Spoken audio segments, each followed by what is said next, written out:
Cheryl Platz is an internationally renowned design leader, author, speaker, and actress. Her first book, Design Beyond Devices, Creating Multimodal Cross-Device Experiences, is the manual for folks who aspire to design the starship bridge of their dreams. She is currently the Director of User Experience for the Player Platform at Riot Games and owner of design education company Idea Platz, LLC. Please welcome your Friend Planet Away mission leader, Commander Cheryl Platz.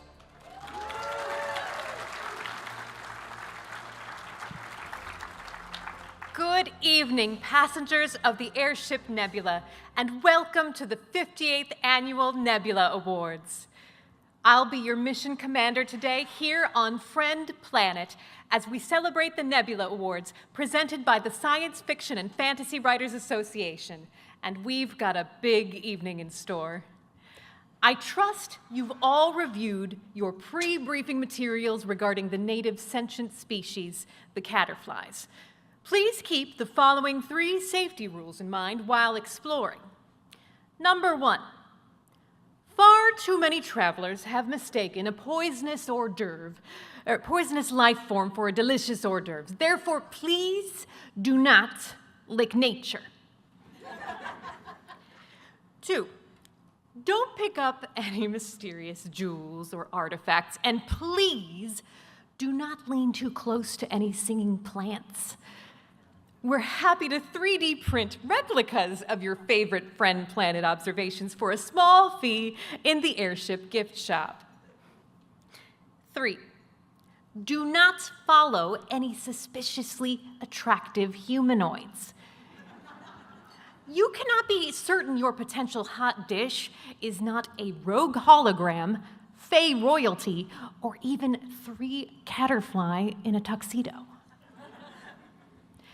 I enjoy my command because I get to draw from my strengths and unique skills in a number of fields. I'm a designer, author, actress, director, streamer, improviser, disabled woman with bendy collagen, Pokemon trainer. As my friends like to say, I'm a 20-sided woman. And despite my many other achievements over the decades, my mother, hi Mom, and happy Mother's Day to all the moms here. My mother loves to point out that I was, in fact, also MC of my 6th grade talent show. This wide variety of skills is evidently just what we'll need for a successful planetary excursion. Since I don't get to do planetary excursions very often, I spend most of my time as Director of User Experience for the Player Platform at Riot Games, home of League of Legends, Arcane, and Valorant. User experience designers look out for the ways that human behavior and digital experiences will collide. Good preparation in case our ship's computer encounters unexpected operational parameters today. Computer, what's our status? Everything is currently nominal. 73% chance of successful plan execution without deviation. What did I tell you? Never tell me the odds. While I may be here in a professional capacity, please allow me a moment to express my excitement about being in a room of fellow authors. While my first book came out in 2020, it was not the fiction book I envisioned writing in my youth. I described Design Beyond Devices, creating multimodal cross-device experiences, as a manual for folks who want to design the bridge of the Starship Enterprise. My work has always been influenced by the power of science fiction and fantasy writing. While reading was always critical to me growing up. In my early days, I read everything. Kids' books, my dad's store of PC magazines, VCR manuals, our actual tax forms. I was like the literal embodiment of Johnny Five from Short Circuit. Need more input. But because I was reading so much, we couldn't keep up with kids' fiction, and my reading expanded into Stephen King and Michael Crichton just as much as it did R.L. Stine, Christopher Pike, and many other classics and fantasy selections. But Jurassic Park stood out to me with preteen girl Lex and her comfort with computer systems. I know Unix. Yeah, the optics of a 3rd grader reading The Stand are questionable at best. But it was these stories that opened my mind to the deep complexities of the world around me. Actions had consequences. Technology could harm and save. But of course, my geekery didn't stop at reading. Oh no, I'd been deeply encouraged by my third grade teacher, Mrs. Tickle, to nurture my writing talents. My little group of nerdy students at Edgewood Elementary got together and channeled these skills into a semi-permanent recess waiver so we could stay inside developing scripts based on our favorite books to perform as skits. We called ourselves the Edgewood Entertainers. But this effort culminated in 5th grade when we wrote an entire spec episode of Star Trek: The Next Generation and taped it, complete with a replicator gag that included an overturned box with a slot cut in it, a student hidden in that box, and a cream pie. I can't believe no one optioned that script. But in all seriousness, that technology gripped our young minds so much that it drove us to imagine a better world. A world with more cream pie. Sending some stardust to our friend Bobby, who left us too soon. I didn't anticipate how important a role Star Trek would play in my adulthood, however. In 2011, I joined the founding cast of Where No Man Has Gone Before, an improvised parody of the original series of Star Trek. During our 9-year mission, I played a variety of roles depending on our season, our version of Nurse Chapel, an original helmswoman, and countless female planetary leaders who got the eye of Captain Kirk. At first, it was difficult for me to process honoring the original series as someone who grew up on The Next Generation. During rehearsals, we had an exploratory improv game called 3-Line Misogyny, where 2 players tried to encapsulate a misogynistic interaction in 3 lines or less. It was less about what we wanted to do on stage and more about exploring what had been in the show and in the era so that we could poke fun at it within the genre. During the process, I picked up the book series These Are the Voyages, which provide incredible detail about each and every original season episode and the why and the how of how they were produced. Suddenly, the context unfolded before me, and episodes which seemed to have aged poorly looked much more logical as edgy artistic expressions in the moment that they were produced. Now, I have a much deeper appreciation for the tension between the timeless message of a work and that which is a product of its time. Original series did important work, but it couldn't cure all of society in 79 episodes. It shone light on a better future, but connected it to the context of a problematic present. With this additional perspective, we as improv performers could look for ways to contrast the culture on our version of the ship with alien cultures to show the tensions between the 60s and today, free of the censors of the past. But I'll admit, it's easier to backseat pilot a starship. Speaking of eras, it's an exciting era for the Science Fiction and Fantasy Writers Association, as you've so recently welcomed game writers into the fold. I'm so thrilled for my peers in the games industry who are on board the airship Nebula with us right now. Interactive narrative is an exciting and challenging contrast to traditional prose. Where novels, novellas, and novelettes often create a well-defined character in the mind's eye, game writing often involves creating space for the player to project themselves directly into the story, changing the narrative in some way with their actions. The delicate balancing act of creating freedom while maintaining creative integrity strong enough to move us and compel us to keep playing is truly worth celebrating. I myself started my professional writing career as a video game producer and writer. I got my start as an intern on The Sims Makin' Magic when I was invited to write object text.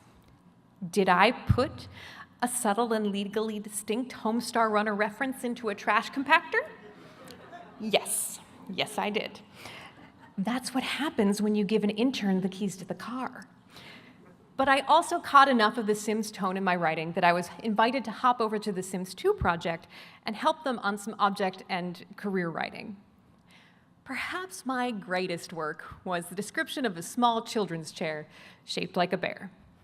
Allow me to grace you with a poetry reading. In Happy Land, there is a chair that loves to hug a derriere. Mr. Barely-Butts is your friend. Sit on him with your rear end.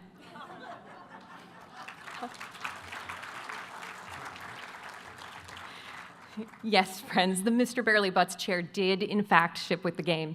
They were simpler times. In later projects, my writing work involved adapting film shooting scripts into narrative arcs and interactive content for licensed games, and lore for original games.